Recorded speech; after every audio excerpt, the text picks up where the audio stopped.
So this is the end of April, beginning of May, and Stephanie and I have been reflecting on the 12 days of Christmas slash Great Uplift. And we wanted to kind of go through it together. And one of the options for you as you're doing this is maybe it is about talking through it with somebody that's close to you and sharing, here's what I remember from day 4 or day 4 being April, day 5 being May.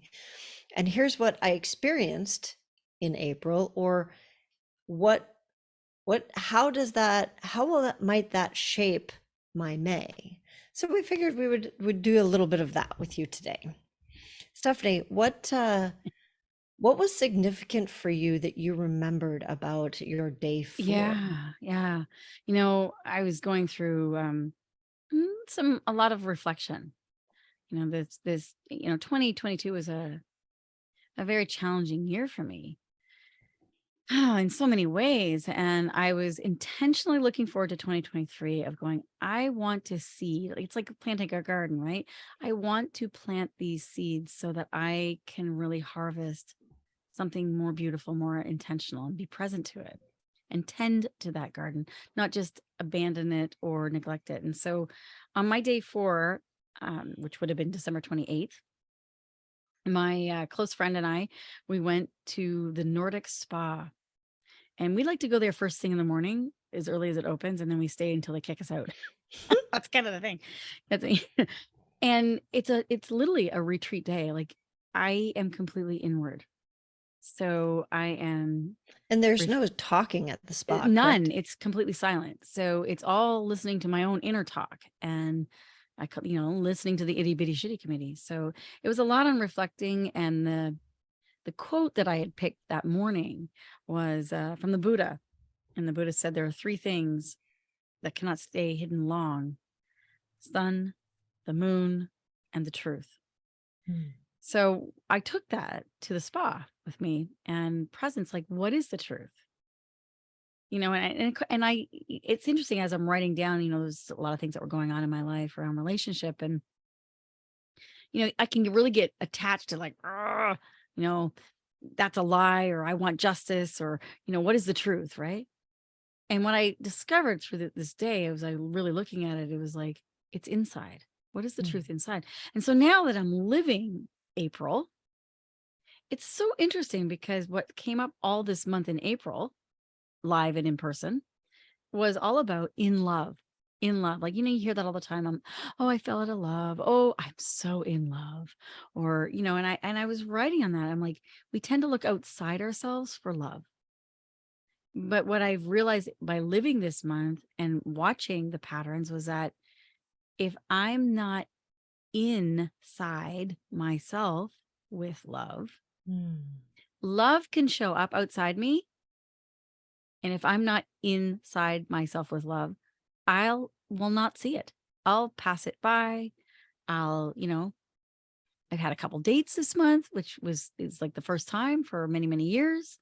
And I'm like, oh, isn't that interesting? Because you hear that, oh, it just, I didn't have chemistry, or I just wasn't in love, and I'm like, well, that's interesting, because I think if we really are, or what I'm discovering is that love is really within me.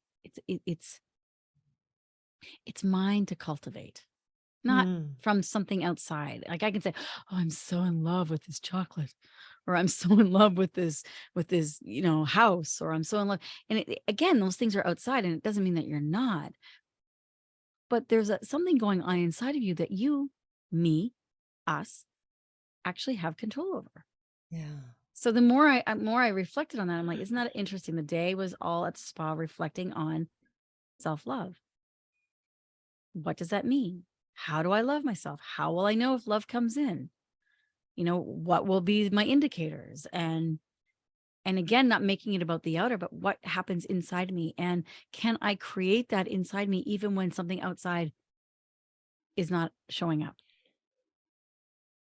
So that was powerful. That was very powerful.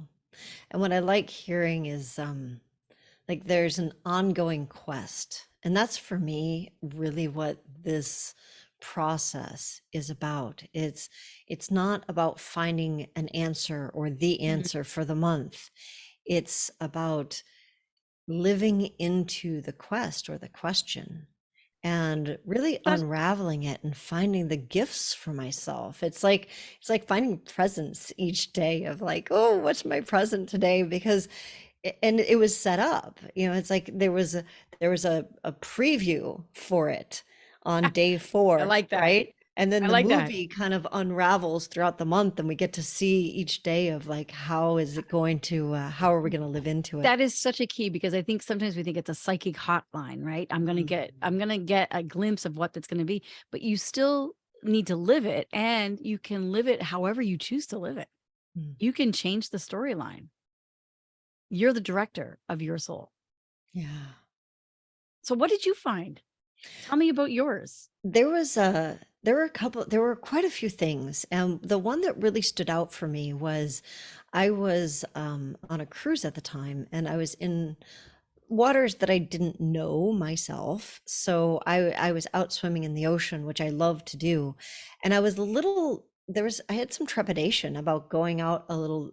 I wanted to go out further because I'm a good swimmer, and I didn't know if there were undertows or sharks or animals or coral reefs, or like I didn't know what was out there.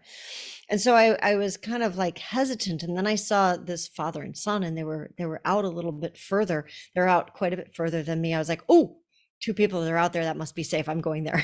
Right.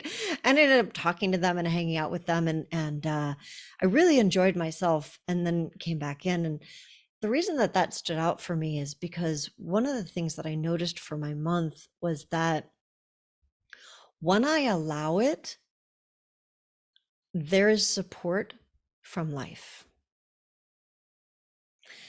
And one of the things that a lot of people talk about moving outside of our comfort zone, that it's a good thing for us to do. And I think for myself, I've always thought of it as something I have to push through. That it's this hard thing that I have to do, and it'll make me stronger. And what I noticed was that I had when I allow it, there's support in that. It's not something that I have to do alone.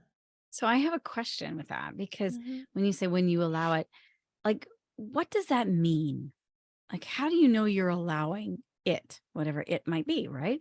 Like how do you know? Like what is that? Was there any indication in the 12 days of Christmas practice that you did that gave an indicator to that or I think, guideposts? yeah, what was very different for me is that in the past, I would have excluded myself from those people of, oh, I can't bother them, I shouldn't do that, like I should be brave enough to go out on my own, the inner talk that would have kept me stuck where I was, or going into a potentially dangerous situation someplace. Well, they're over there, I shouldn't bother them, I should go over here. Mhm. And instead, i I was like, I allowed myself to move towards them and be in relationship. And that was, for me, everybody's going to have their own version of allowing. For me, that's a very intimidating thing. Probably not for you, because you're like, people, my people, right? For me, it can be intimidating. And so that's where I stopped the chatter. And it's interesting because you and I earlier were talking about the something along the lines of, if I loved myself and I believed in a loving universe, Mhm. what would I do differently? That would definitely open up to allowing, wouldn't it? It would. You would trust the unknown. And it's I love that. interesting that as this month is winding up, Mhm. that you shared that with me, and it's, I think, a perfect mm, kind of recap of the Yeah. day 4, and the month for me. And that's what that's my quest going forward, is who would I be if I believed in a loving universe, and I loved myself. And who could I become? I think this is so great to really unpack this together and hear the other person. So, I mean, I really want to empower all of you that have been joining us on the 12 days of Christmas. Maybe there's someone that you have been doing this journey with that you might want to share and just see how somebody else has unfolded. And maybe you have questions for just like I had with Maren too, like how do you allow it? I think that just would be such a wonderful thing to help to unfold your reason for being and why you're here. And even, it might be that it's somebody who's not on the journey with you, and Even better. you could share, hey, this is what I did, and here's what I'm seeing, or I think I'm seeing, and can I share that with you? Because it might open some doors for them as well. Well, I have to tell you, just even sharing this, I just had another aha because I'm looking down at about the truth. Like that was part of my whole essence of that day on day 4. And the reason I ended up having 2 dates with the same person is that I actually told the truth. Mm. And I'm going to be really transparent here because part of what really broke my heart with my long-term relationship is that it's not that he lied or I lied or we weren't the truth. It's like sometimes we don't know the truth Mm. until there's pain or aches. And then we're like, oh my gosh, I wasn't even clear about who I am or why I'm here. And one of the things that as I was reading this is about really standing for truth. I started to put myself out there to be dated, and I was quite taken with this person, and they ghosted me. I didn't even know what that meant, by the way. What ghosted means it's just like they disappeared. They don't ever return your thing. I'm learning all this new language, and I was really upset by it. And then I was like, "Oh, Stephanie, don't take it personally," and my itty bitty shitty committee was going in there about the whole reflection in a negative way. And then finally, I heard, "Just tell the truth. Just tell the truth." So I texted that person and I told them the truth, not out of anger, not out of resentment, not out of manipulation or control. I actually did it for myself. I didn't even care if they ever even really responded back. And I was very kind because that was also my reflection and kindness. That was my theme. So I followed that thread with that. And they instantaneously texted back and went, how did you know to contact me today? And I am so sorry I ghosted you. And I found this whole underlying truth that wasn't even part of my itty bitty shitty committee's idea. And so I guess I'm loving this because you and I just sharing this helped to unveil even a deeper level of truth Yeah. of what it could mean and what's possible. So I thank you. Thank you. And thank you to everybody out there that's participating with us. We will be doing it again this coming year, and I hope you all join us. And we'll be sharing at the end of May as well. So pull out your books, look at your April, and look forward into your May. And join us on our podcast. We look forward to hearing from you soon.